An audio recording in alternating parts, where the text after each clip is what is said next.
Some of the other assumptions I've made are, I'm assuming that you know your audience. I'm assuming that you've already determined the response that you want from that audience, whether you want them to click through on something, phone you up, engage with you in whatever way. I'm assuming that you've chosen the key message, and I'm assuming that you've chosen the right channel for delivering that message. If you haven't done all of these, then no matter how well you write, your marketing copy will have limited effectiveness.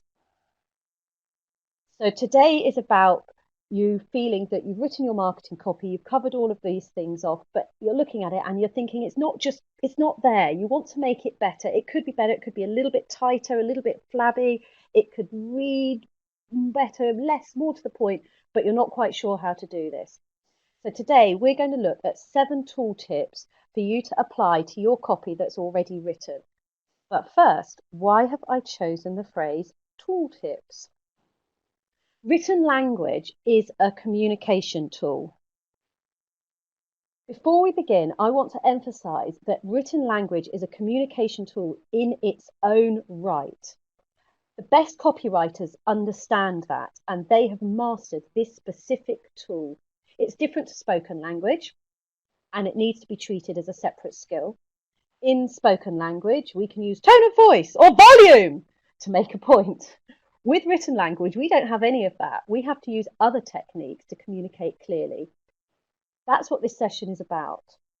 Obviously, for consistency and brand, you do have to think of the mantra, only write something you would say. However, this does not mean write the way you would speak. There is a difference. So when you put pen to paper, yes, you need to be consistent with your spoken tone and approach, but it is a different skill to master. It is a different tool. So let's look at how you can master that tool. Well-written copy allows your audience to easily understand your meaning, quickly identify your key points, and more to the point, remember them. So let's look at the 7 tooltips today, which will help you write succinctly, clearly, and with purpose.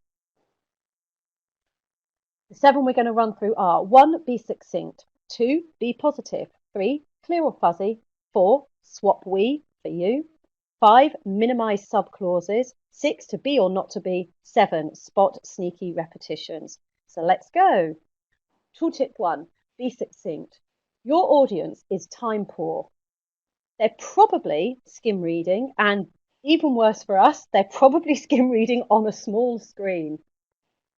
Depending where they are in the buying process will also depend on how much time they are willing to spend engaging with your content. For some people, they might literally give you 5 seconds to see whether what you've written is good enough to carry on reading, and they might be bookmarking it to read it later. Even if they are ready and willing to read longer pieces of yours, they're probably still busy. Respect their busyness. Get to the point. You want your audience to understand your message, remember it easily, and follow a call to action. It is your job to make it easy for them. This means that you need to write clearly. They should not be working for it. Tooltip 1, be succinct. Tooltip 2, be positive. Now, if there's one thing that you take away from this webinar today and follow, make it this. Stop using negatives in your copywriting. It's psychology. The human brain finds it really difficult to process a negative command, and therefore it often misses out the negative element. Have you ever seen a sign, don't walk on the grass? And your feet are just itching to walk on the grass, walk on the grass. Well, that's because your brain has completely skipped out the word don't and is just seeing walk on the grass, walk on the grass. So if you write, for example, don't worry, we'll take care of it, what you're subconsciously telling people is worry. So even worse, as well as them skipping out that don't bit, you're also associating a negative emotion with your business where you want to feel them reassurance. What you're actually saying is we'll take care of it. That's positive. That's really reassuring. And use of the negative and a negative word, don't and worry, is detracting from your core message. Human beings respond really well to positive commands, and we're more likely to follow them. And Go and have a look at some of the big e-commerce sites. Amazon is an amazing example of this. Their site is absolutely littered with positive commands. For example, click, buy, read, review, test, try. Positive, positive, positive, telling you what to do. So when writing marketing copy, use positive commands and positive language. Unless, of course, you want someone to do the opposite. For example, my third example, please don't hesitate to contact me. The positive version is, of course, do get in touch. I have been known to use please don't hesitate to contact me at the end of emails when actually what I want people to do is hesitate and stop and think before they respond to me. So, tooltip 2, stop using negatives, be positive. Tooltip 3, clear or fuzzy. There are two voices that we can write in. They're called active and passive. Active is when it's clear who is doing the action. So if we look at the first example, a marketing consultant wrote the excellent report. Brilliant. We know who wrote the report. It's right there, right up front. Passive, bit fuzzier, not sure what's going on until the end. The excellent marketing report was written, who was it written by? By a marketing consultant. There we go. It's there at the end. The passive voice, a fuzzy voice, it's a little less clear about who did the action, or it tells you who did it, but right at the end. So it takes your reader longer to get to it. The other examples all show the same thing. So this one is from a boutique hotel, which emphasizes personalization. All the guest rooms have been styled and decorated. Well, of course they have. You know, you don't go to a hotel and they haven't been. By us. Okay, so it's about the personal point.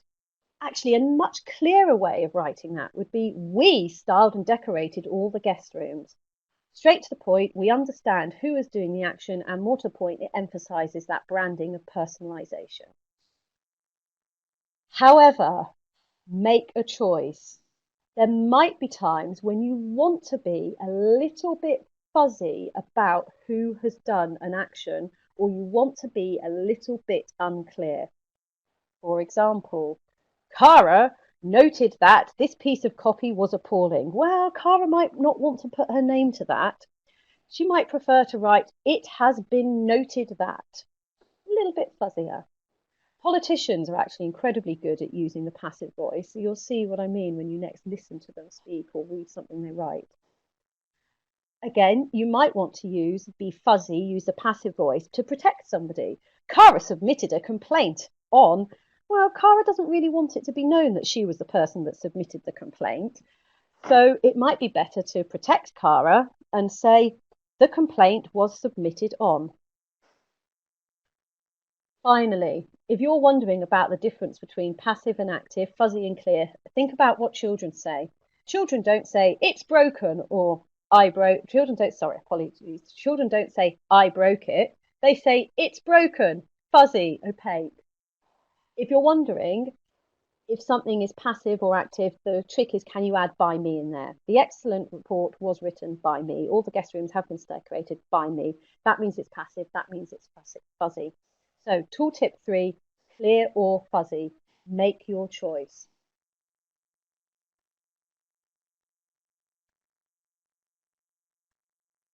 Tooltip 4, swap we for you. Take your piece of copy, highlight every time you use we or I. What you're doing there is talking about yourself. Perhaps when you're trying to engage people, you want to make it more about them. So change the sentence around. Think about, why are you doing that? How does it benefit them? For example, we offer a bespoke service tailored to our customers' needs. All about us. Flip it round. You want your needs met, so we offer a bespoke service. We provide the best in the market. Again, all about us. You want it to be about your audience. Flip it. You need the best, so we provide it. So tooltip 4, swap we for you.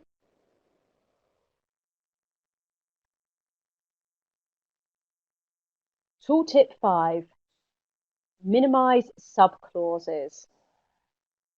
A subordinate clause is a part of a sentence that doesn't stand on its own.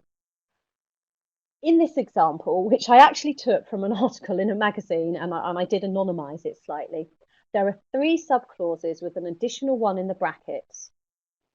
You need to minimize your subclauses. This means you need to avoid lengthy sentences with lots of subclauses, and in particular, subclauses within subclauses. So let's look at this example. You ready? Let's go. My experience is that, whatever the reason, live webinars are always fraught with issues, whether it is technology failing or user error. In many cases, it is the former rather than the latter, or sometimes just bad luck.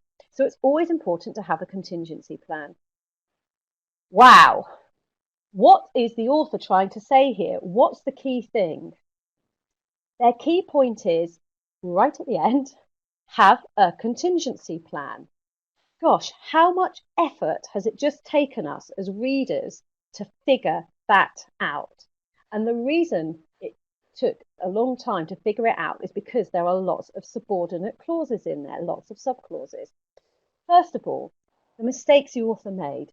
They overqualified. They began with my experience is that. They could supply more detail about their experience later with good examples if they really feel the need to. They also then put in whatever the reason. That's weak. That implies that they can't give any examples and they don't really know what they're talking about. However, they then rectify it later. So that entire whatever the reason could go out, that subordinate clause. They tried very hard to show off their knowledge and the type of issues that come up, and they put in quite a few issues, technology failing or user error, and then they popped in a little subordinate clause there. In many cases, it is the former rather than the latter. Really? Do we really need to know that now? And do we need to know that in that way? And then one of their biggest mistakes was they made this one great big long sentence. They could have broken it down into 2 or 3 sentences. The result of this is that the sentence is hard to read, and more to the point, their key message is lost. It's difficult to grasp their key message. I've popped in here a couple of other options for writing it. Perhaps. Live webinars are always fraught with issues. I have always experienced issues of some kind. Typical problems include technology failing, user error, or just bad luck. It's important to have a contingency plan. Much clearer to understand, easier to know what's going on. And then the final sentence, which is if you're really pressed for words, I've seen live webinars go wrong. It's best to have a contingency. Bang, straight to the point. So tooltip 5, minimize subclauses. Now I thought I'd pop in a little bit of light relief because, we're going through 7 tooltips. You might be making notes. You might want a little rest. Here we go. What does Santa call his little helpers? Subclauses. I know, it's not funny. Apologies. So, tooltip 6, to be or not to be. In this year of celebrating Shakespeare, I thought I'd get a quote in there from his play Hamlet. Can you get rid of the verb to be in its many forms in your writing? So the verb to be in the present tense is I am, you are, he is, we are, they are. In the past tense, I was, you were, he was, we were, they was. Often the verb to be is popped into a sentence when it isn't really needed. You can take it out and make your writing appear stronger instantly. So let's look at these examples. When you are submitting a tender, you've got the verb to be there, you are. It's quite weak. Take it out. When you submit a tender, bang, to the point.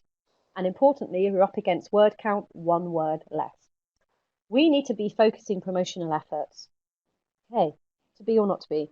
Take out the to be. We need to focus promotional efforts. Bang, to the point. Stronger, much stronger sentence for you. So, tooltip 6, to be or not to be.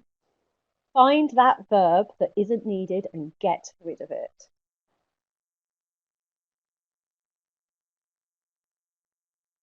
Tooltip 7, spot sneaky repetitions.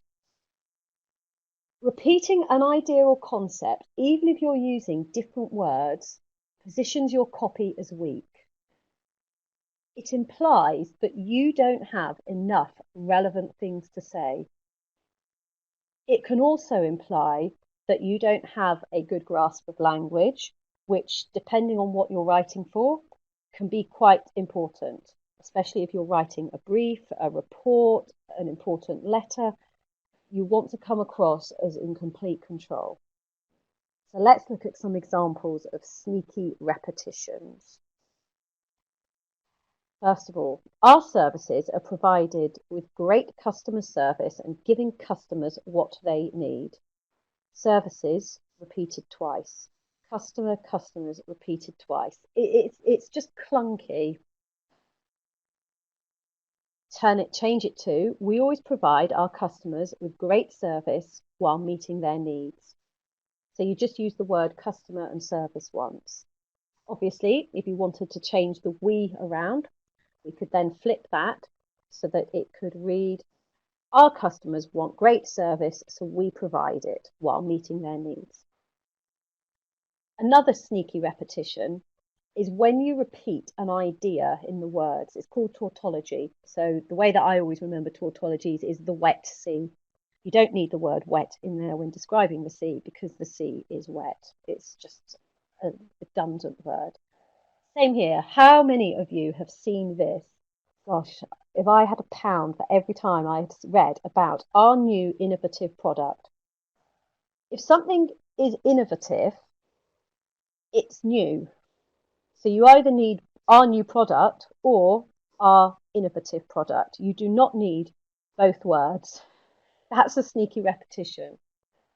Purposeful repetition, though, is fine. Accidental is boring. So go through and look at your sneaky repetitions. What do I mean by purposeful repetition? Some of the great orators of our time have used purposeful repetition. This is a speech that Winston Churchill made during World War II to galvanise the British people when they were really, really at their lowest ebb. And as you can see, he uses the words, we shall. We shall go on to the end. We shall fight in France. We shall fight on the seas and oceans. We shall fight with growing confidence. Da, da, da. We shall defend our island. We shall never surrender. Purposeful repetition is powerful. Unintentional repetition is boring. So tooltip 7, spot those sneaky repetitions and get rid of them.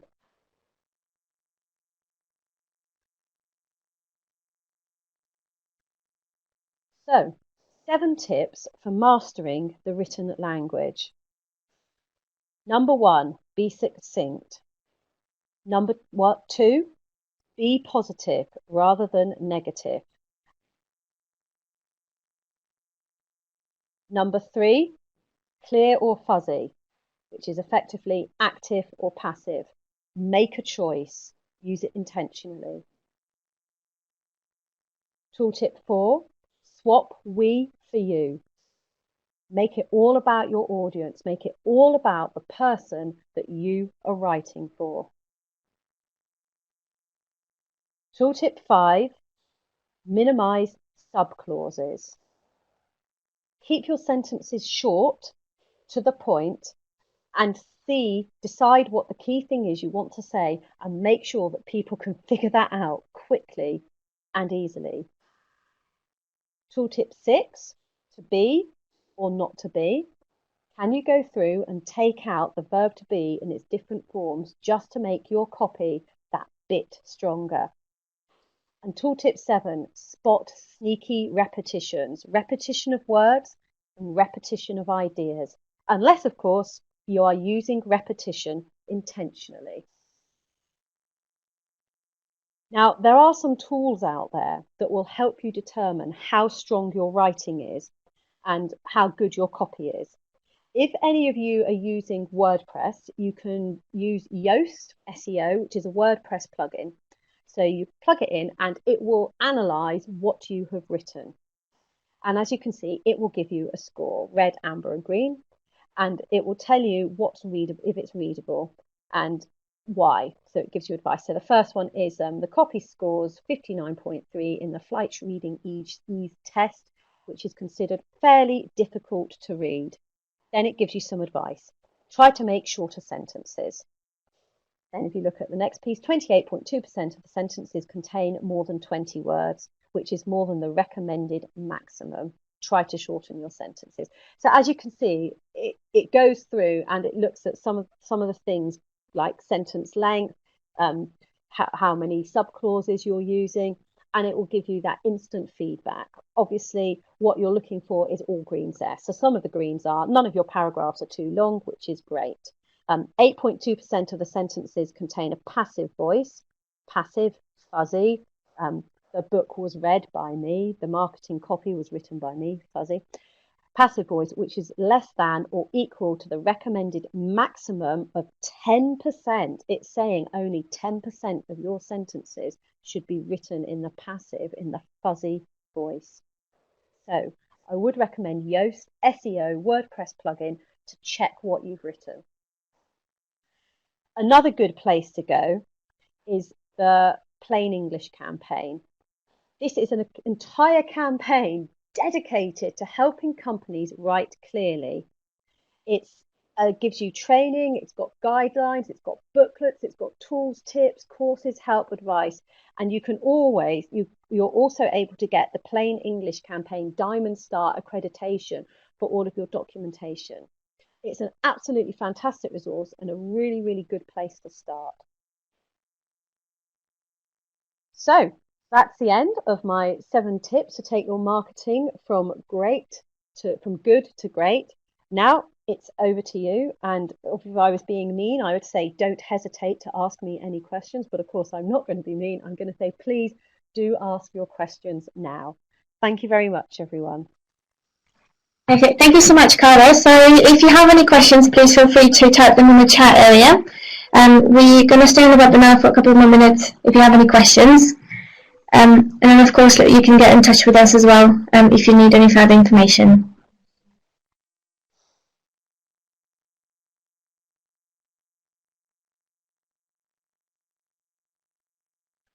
One thing I would like to say is I know people have said that they found this list really helpful to have beside them when they've written a piece of copy and literally go through it going 1, tip 2, tip 3, tip 4. So you might find that handy too. Thank you very much for your kind comments.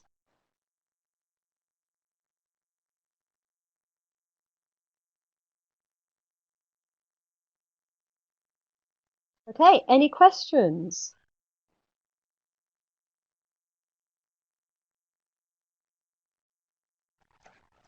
Right, we're going to wait for a couple more minutes to see if we do have any further questions at all.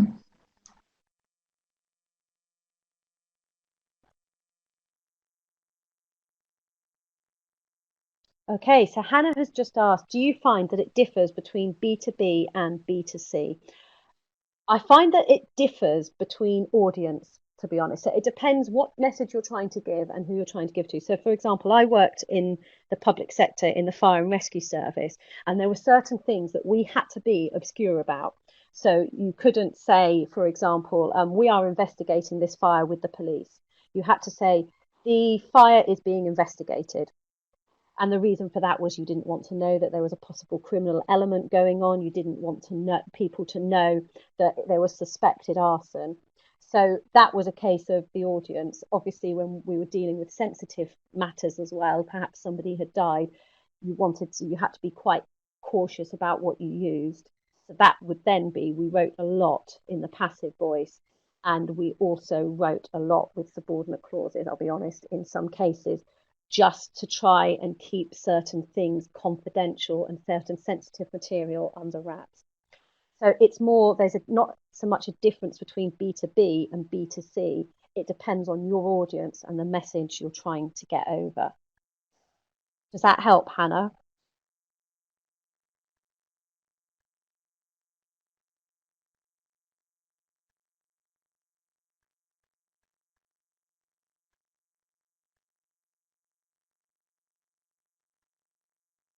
Okay, and there's another one. Are any tips more prevalent? I would always say the negative one. Avoid being negative, basically. Be positive. Always be positive. I think it's very rare that an organization wants to have negativity associated with it. So the classic one was that one, don't worry, we'll take care of it. When you've got a negative command in there, don't. So the brain's going to chuck that out the window. Worry, it's going to be thinking about worry, and then you're associating this really negative emotion with your business, your organization. So I definitely always say to people, start with the negative one. The other one, which I'm personally really hot on, is the active versus passive, because I read so much. Let me go back to it. Copy that's written in the passive, and it just makes it weak. It just makes it unintentionally weak, or clear or fuzzy. So if you're going to major on any two, I would say it's being positive and looking out for these clear or fuzzy. And the big thing as well about passive versus active is that the passive voice actually uses more words. So when you're up against it with word count and you say you've got 100 words, by knocking the passive out and writing actively, you can actually reduce your words by about 2 or 3 words per sentence. Right, so I'm just looking through questions again. Yeah, are any tips more prevalent? Go back down. I think we've got a question from Tom here. So, do you have an experience of working with different markets or languages, and do the same tips apply? No. Well, they do in some ways. It depends on the language. It depends on the language. So, for example, I have actually worked in French and in Spanish, only to a conversational level, I hasten to add. And with French, you need to be French. It's all about form. And so in the French language, generally, it's a lot more, trying to think of how you describe it. Let me give you an example. So in England, we have Britain has talent. Britain's got talent. Bang. 3 words. In France, it's La France a le talent, la grand talent incroyable. The France has a great talent, incredible. So you see, they use a lot more words in French. So it's different, and that's expected. I mean, that was on primetime television, and that's expected. So absolutely, Tom, when you are looking at different markets and different languages, you have to take that into consideration. I would say with written English, if you're expecting your audience to be reading in English, then apply these 7 tooltips anyway, because they're going to be an audience where if English isn't their native language, they will want you to be writing as clearly and succinctly as you possibly can. They're not going to appreciate it if, for example, you've got a piece of copy with 5 subordinate clauses in it and they're having to work their way through them all to get to your main point.